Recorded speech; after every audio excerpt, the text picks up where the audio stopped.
میں ایک واقعہ آپ کو سناتا ہوں جو خود میرے ساتھ پیش آیا۔ میرے پاس کئی سال پہلے کی بات ہے،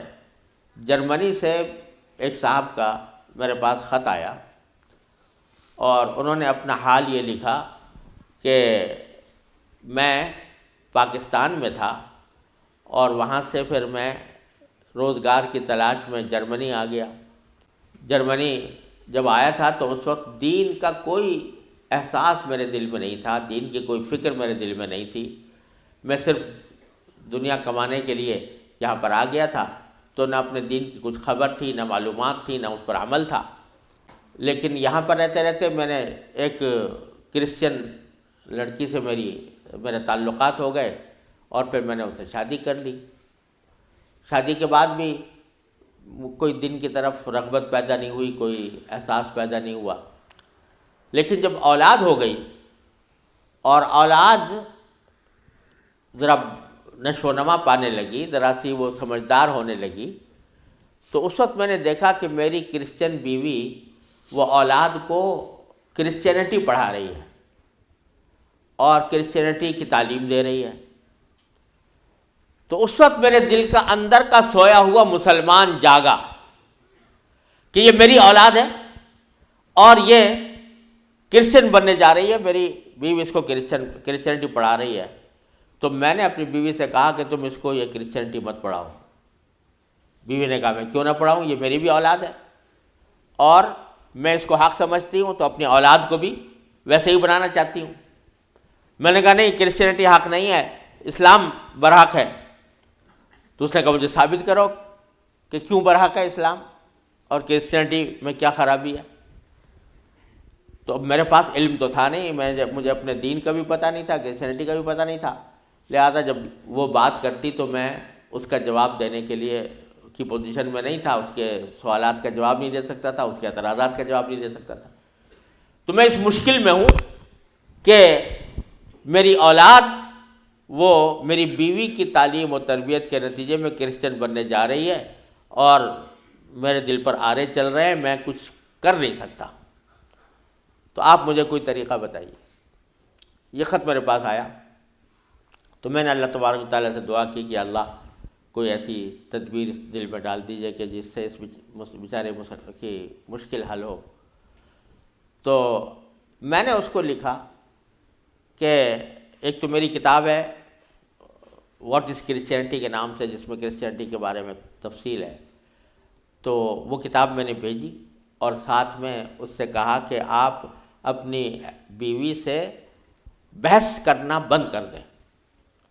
کیونکہ بحث کرنے سے کچھ فائدہ نہیں ہوگا،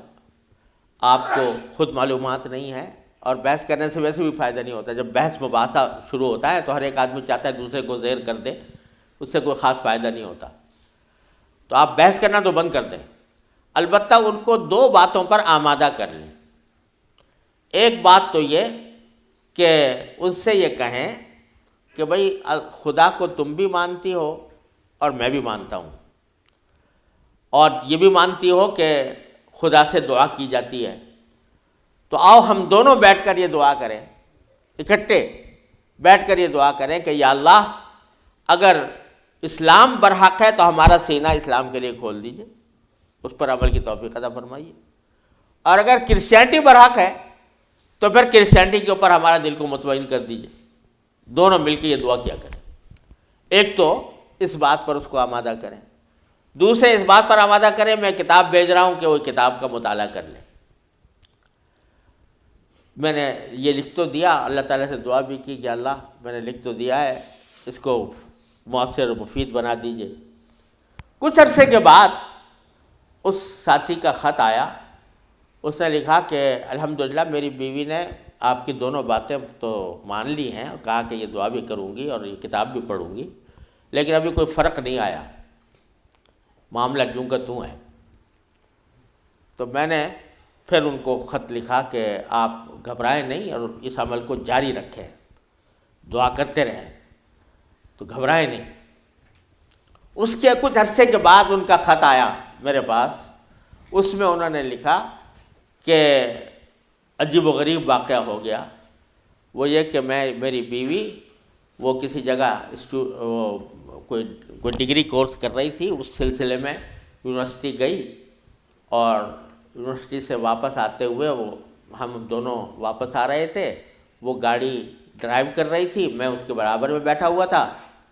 تو اچانک اس نے گاڑی ایک جگہ روک کر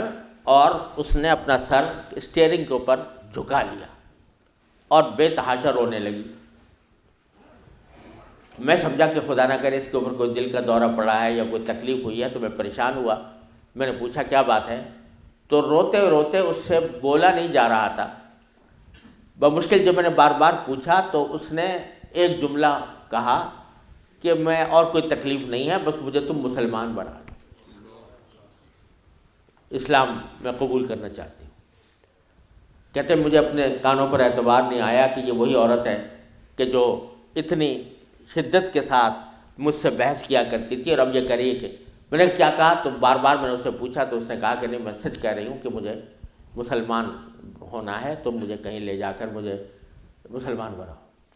میں پھر اس کو فوراً اسلامی سینٹر میں لے گیا، وہاں جا کے اس نے کلمہ شہادت پڑھا، مسلمان ہوئی، اور اس نے خط میں لکھا تھا کہ یہ اتفاق سے یہ دن رمضان کا تھا، اور آج پہلا موقع ہے کہ ہم دونوں نے سحری میں اٹھ کر ہم دونوں نے اکٹھا روزہ رکھا ہے، اور آپ کو خط لکھ رہے ہیں، اور دوسرا خط میری بیوی کی طرف سے ہے۔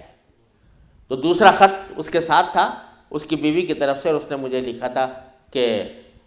میں آپ کا شکریہ ادا کرتی ہوں کہ آپ نے مجھے ایک ایسا طریقہ بتایا جس کے ذریعے اللہ تبارک و تعالیٰ نے مجھے ہدایت عطا فرمائی۔ تو یہ میرے خود اپنے ساتھ پیش آیا ہوا واقعہ ہے۔ اللہ تعالیٰ سے اگر ہدایت مانگی جاتی ہے وہ دعا رد نہیں ہوتی۔ یعنی بہت سی دعائیں جو ہم دنیا کے لیے مانگتے ہیں کہ یا اللہ ہمارا روزگار لگ جائے، ہماری دولت میں اضافہ ہو جائے، اس میں ضروری نہیں کہ اللہ تبارک و تعالیٰ وہی چیز دے دیں جو آپ نے مانگی ہے،